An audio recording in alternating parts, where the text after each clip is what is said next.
পনির যদি এইভাবে বানিয়ে না খেয়ে থাকো, একবার অন্তত ট্রাই করে দেখো। একটা অন্য রকমের রেসিপি। পনির, পালং পনির তো অনেকে অনেক রকমভাবেই করে থাকে। আমি কিভাবে করলাম প্লিজ দেখো। আর যদি ভালো লাগে তাহলে করে বানিয়ে খেয়ে কমেন্ট করো। তাহলে ভিডিওতে যাওয়া যাক। বন্ধুরা, আপনারা দেখছেন কুকিং হাউস অফ অনিমা। আজকে আমি বানাবো পালং পনির, সম্পূর্ণ পেঁয়াজ রসুন ছাড়া একটা রেসিপি। তার জন্য আমি দেখো এখানে পনির নিয়ে নিয়েছি, 3 টুকরো পনির নিয়ে নিয়েছি। এবার পনিরগুলো আমি পিস কেটে নেব।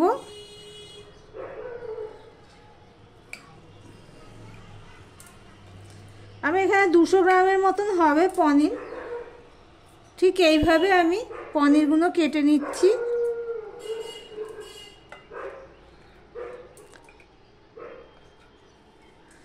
দেখো বন্ধুরা, আমি পনিরগুলো ঠিক একটু বড় বড় সাইজ করে কেটে নিলাম। পনিরগুলো কাটা হয়ে গেলে এগুলো একসাথে সাইডে আমি রেখে দিলাম। আর এখানে দেখো আমি পালং শাক নিয়ে নিয়েছি। পালং শাক এখানে আমার 200 গ্রামের মতন পালং শাক হবে। হ্যাঁ, এই পালং শাকগুলো আমি কেটে ধুয়ে নিয়েছি। অন করে আমি জল সমেত একটা বাটি বসিয়ে দিয়েছি। এবার এখানে আমি নুন দিয়ে দিলাম। খুব সহজভাবেই আমি করে দেখাচ্ছি পালং পনিরটা। প্লিজ তোমরা স্কিপ করো না, দেখতে থাকো। জলটা ঈষৎ উষ্ণ গরম হয়ে গেলে এবার এটা আমি নামিয়ে নেব। জলের বাটিটা নামিয়ে রেখে আমি কড়াই বসিয়ে দিয়েছি। কড়াইটা গরম হয়ে গেলে আমি এখানে সাদা তেল দিয়ে দিলাম। অল্প করেই সাদা তেল দিলাম।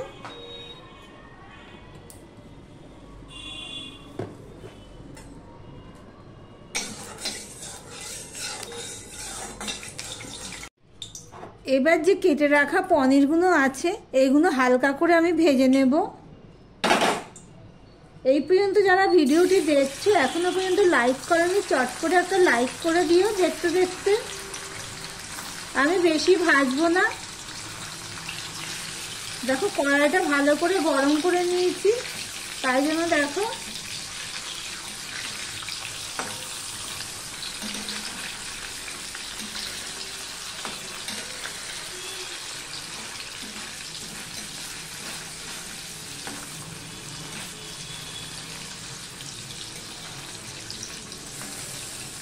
দেখো বন্ধুরা, ঠিক এইভাবে হালকা করে আমি ভেজে নিচ্ছি।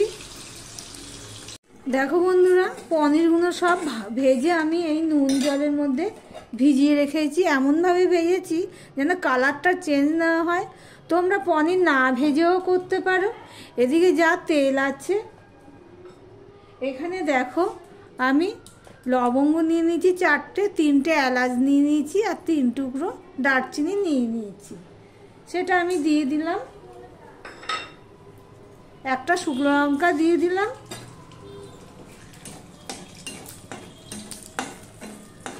প্লিজ বন্ধুরা, ভিডিওটি যারা দেখছো, যারা সাবস্ক্রাইব করোনি তাদেরকে অনুরোধ করছি সাবস্ক্রাইব করে দেখতে। ফোড়নটা হয়ে গেছে, গোটা গরম মশলা ফোড়ন, শুকনো লঙ্কাটা ফোড়ন হয়ে গেছে। এবার আমি এখানে একটু নুন দিয়ে দিচ্ছি।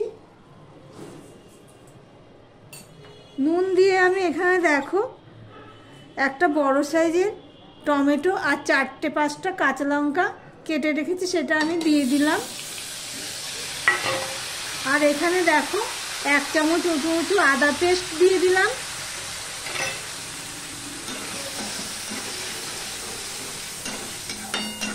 টমেটোটা নরম হয়ে গেছে, আদারও কাঁচা গন্ধ চলে গেছে। এবার আমি এই মশলাগুলো অ্যাড করব। এখানে আমি ধনের গুঁড়ো নিয়েছি 1 চামচ, জিরের গুঁড়ো নিয়েছি 1 চামচ, হাফ চামচের একটু বেশি নিয়েছি হলুদের গুঁড়ো। এখানে লঙ্কার গুঁড়ো দেব না। দিয়ে মশলাটা আমি কষিয়ে নেব। মশলাটা কষানো হয়ে গেলে আমি এখানে পালং শাকটা দিয়ে দিলাম। একদম সহজভাবেই আমি করে দেখাচ্ছি পালং পনির। প্লিজ স্কিপ করো না, তাহলে বুঝতে পারবে না কিভাবে করছি। আমি তেলের মধ্যে একটু নুন দিয়েছিলাম, আর এদিকে পনিরে ভেজে রেখেছি সেখানেও নুন দিয়েছি, যার জন্য আমি এখন আর নুন দেব না, কেননা নুনটা মাথায় রেখে দিতে হবে। নুন ঝাল যদি ঠিকঠাক না হয়, যতই প্রসেস ভাবে করো না কেন স্বাদ ফোলে না। দেখো এমনিতেই জল বেরিয়ে গেছে শাকটা থেকে।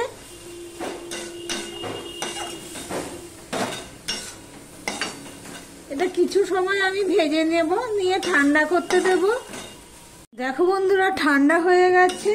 এবার আমি এটা একটা মিক্সিং জারে নিয়ে নিচ্ছি।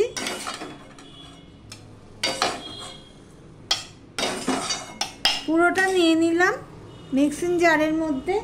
আর এখানে দেখো একটু বেশি পরিমাণে আমি ধনেপাতা এর মধ্যে দিয়ে দিলাম, দিয়ে একটা মিহি পেস্ট বানিয়ে নিচ্ছি।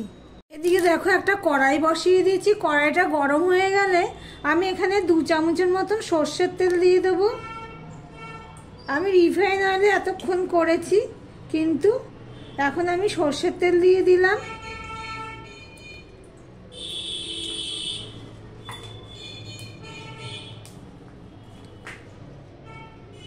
এবারে আমি দিয়ে দিচ্ছি কালো জিরে ফোড়ন, আর কিচ্ছু দেবো না।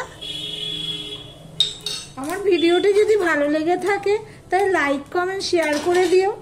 আর যারা ভিডিওটি দেখছো এখনো পর্যন্ত সাবস্ক্রাইব করোনি, তাদেরকে বলছি চ্যানেলটি সাবস্ক্রাইব করে পাশে থাকার জন্য।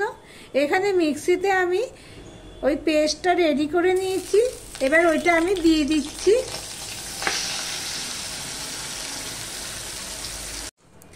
পালং শাকের পেস্টটা আমি সম্পূর্ণটা দিয়ে দিয়েছি, দিয়ে এবার আমি এটা একটু কষিয়ে নেব। তখন তো কষানোই হয়ে গেছে।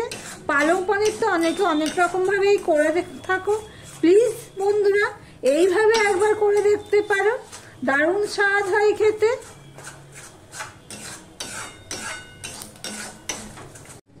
আমি প্রায় 2 মিনিটের মতন কষিয়ে নিয়েছি।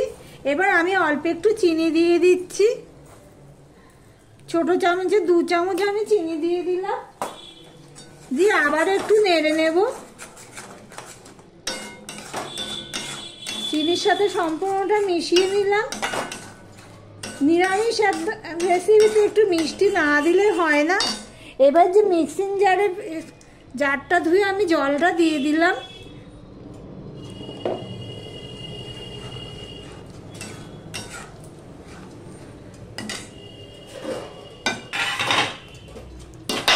আর এই যে পনির ভিজিয়ে রেখেছিলাম সেই জলটাও আমি এর মধ্যে দিয়ে দিচ্ছি।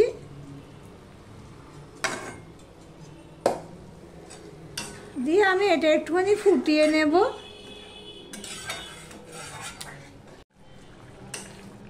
আমি 2 মিনিটের মতন ফুটিয়ে নিয়েছি, এই দেখো। এবারে যে ভেজে রাখা পনিরগুলো আমি এক এক করে দিয়ে দিচ্ছি।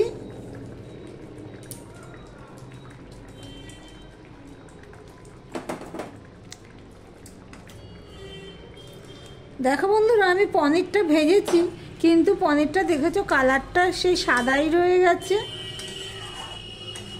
এবার আমি আবারও 2 মিনিটের মতন ফুটিয়ে নেব। দেখো বন্ধুরা আমি 2 মিনিট মতন মিডিয়ামে দিয়ে ফুটিয়ে নিয়েছি, আর ঠিক এইভাবে আমি একটু নেড়ে নেড়ে দিয়েছি।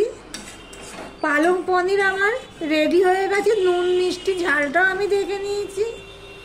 ঝাল যদি কম লাগতো তাহলে একটু গোলমরিচের গুঁড়ো দিয়ে দিতাম। দেখতে পাচ্ছ বন্ধুরা পনির পুরো রেডি হয়ে গেছে। আজকের মতন ভিডিওটি এখানেই শেষ করলাম। আবার অন্য কোনো সুন্দর রেসিপি নিয়ে চলে আসব। ততক্ষণে তোমরা ভালো থেকো, সুস্থ থেকো। গ্যাসটা আমি অফ করে দিলাম।